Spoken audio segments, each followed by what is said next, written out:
So இங்க வந்து இன்னைக்கு நம்ம பார்க்க போறது மைட்டோகாண்ட்ரியல் இன்ஹெரிட்டன்ஸ் பேட்டர்ன். ஸோ ஜெனரலா அட் த மேக்ஸ் வந்துட்டு எல்லாமே மெட்டர்னல் பேட்டர்னா இருக்கும். ஸோ அந்த மதர்ல இருக்கிற மைட்டோகாண்ட்ரியல் டிஎன்ஏ எந்த ட்ரேட்டுக்கு உதவுதோ அதே ட்ரேட் தான் அந்த குழந்தையிலும் இருக்கும். அண்ட் இங்க வந்துட்டு மேல் கேமெட்ஸோட மைட்டோகாண்ட்ரியா பார்ட்டிசிபேட் பண்ணாது. ஹவெவர் சில ரொம்ப மைன்யூட் எக்ஸெப்ஷன்ஸ் இருக்கு. அதை லிஸ்டட் டவுன். ஸோ மைஸ் அந்த குட்டி மவுஸ் எடுத்துட்டீங்கன்னா அதுல 1/1000ல வந்துட்டு சில பெட்டர்னல் மைட்டோகாண்ட்ரியா இருக்கும். இது எதனால நடக்குது அப்படின்னா இந்த ஸ்பெர்ம் வந்து அட்டாக் பண்ணுன்னு சொன்னேன் இல்லையா. ஸோ ஸ்பெர்மோட நெக்ல வந்து சில மைட்டோகாண்ட்ரியா இருக்கும். ஏன்னா அது it's going to produce ATP. இந்த ஸ்பெர்ம் மூவ் ஆகிறதுக்கு அது அந்த மொட்டிலிட்டிக்காக ஏடிபி ப்ரொடியூஸ் பண்ண கொஞ்சம் மைட்டோகாண்ட்ரியா இருக்கும். ஸோ இந்த மைட்டோகாண்ட்ரியா ஆக்சிடென்டலாவோ இல்ல பர்பஸ்ஃபுல்லியாவோ அந்த நியூக்ளியஸோட சேர்த்து இந்த மைட்டோகாண்ட்ரியா உள்ள ரிலீஸ் ஆயிடுச்சு அப்படின்னா அப்போ பெட்டர்னல் மைட்டோகாண்ட்ரியாவோட ஜீன்ஸுமே வந்துட்டு இன்வால்வ் ஆகும். ஸோ இது வந்து ரேர் கேஸ். அதனாலதான் 1/1000 பார்த்துக்கோங்க. அப்ப எவ்வளவு ரேரா இருக்கும். அடுத்து வந்துட்டு மசில்ஸ்ல வந்துட்டு இது biparental mitochondrial inheritance. Both ஃபாதரோட மைட்டோகாண்ட்ரியாவும் அதரோட மைட்டோகாண்ட்ரியா ரெண்டுமே இன்வால்வ்டா இருக்கும். ஸோ மசில்ஸ்க்கு வந்துட்டு எக்ஸ்டர்னல் ஃபர்டிலைசேஷன். ஸோ இங்க வந்துட்டு அந்த ஸ்பெர்மோட சேர்த்து mitochondria also will get into the egg cell. அடுத்து ஜிம்னோஸ்பர்ம்ஸ்.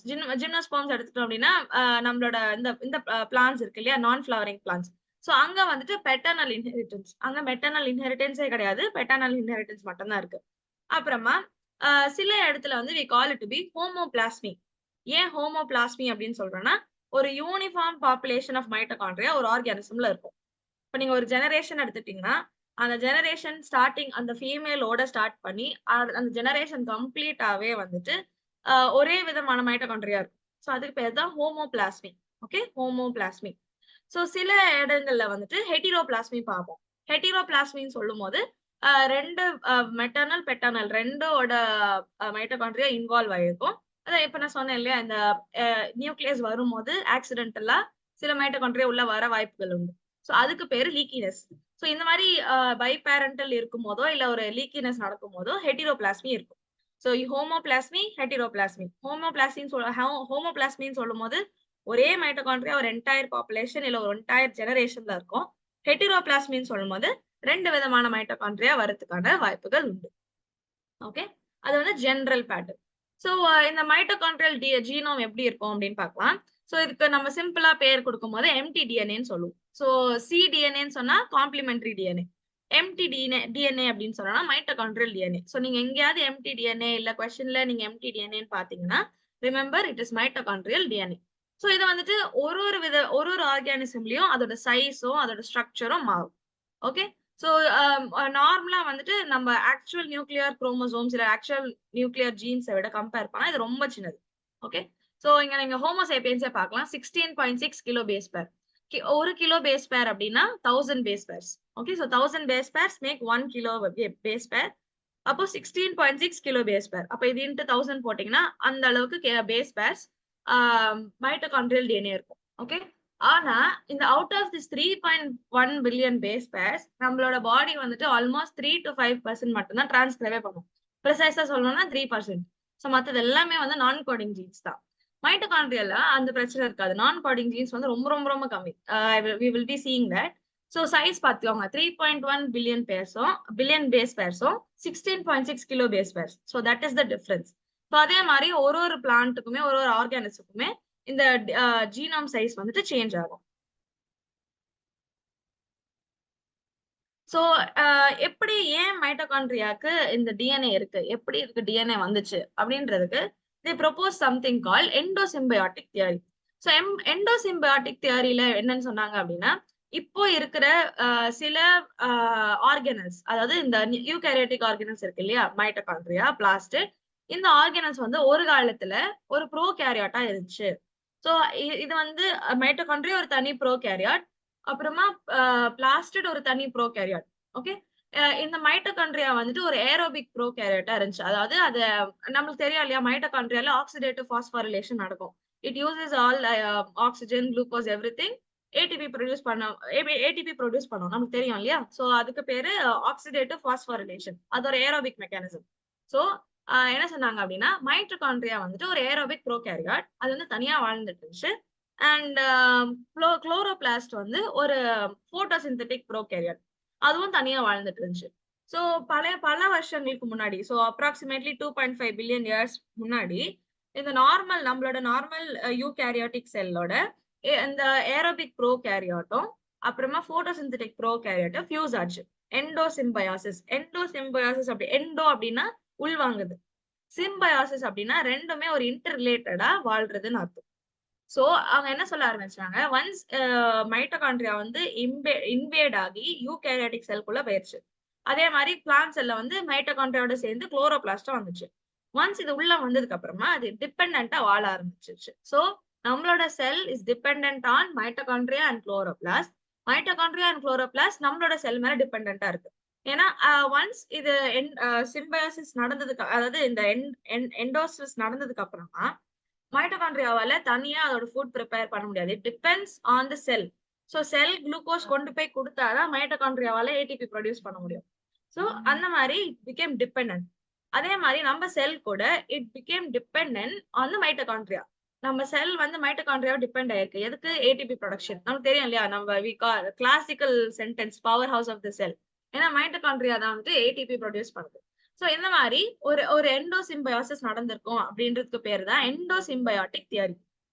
சோ இந்த தியரியில வந்துட்டு அவங்க என்ன சொல்ல வந்தாங்க அப்படின்னா, இது வந்து ஒரு காலத்துல ஒரு ப்ரோகேரியாட்டிக்கா இருந்துச்சு. பிளஸ் இன்னொன்னும் என்ன சொன்னாங்க, இந்த யூகேரியாட்டிக் செல் ஒரு அமீபாய்டு செல்லா இருந்துச்சு. அமீபா செல் தெரியும் இல்லையா? இந்த மாதிரி இருக்கும். கரெக்டா? இது ஒரு அமீபாய்டு செல்.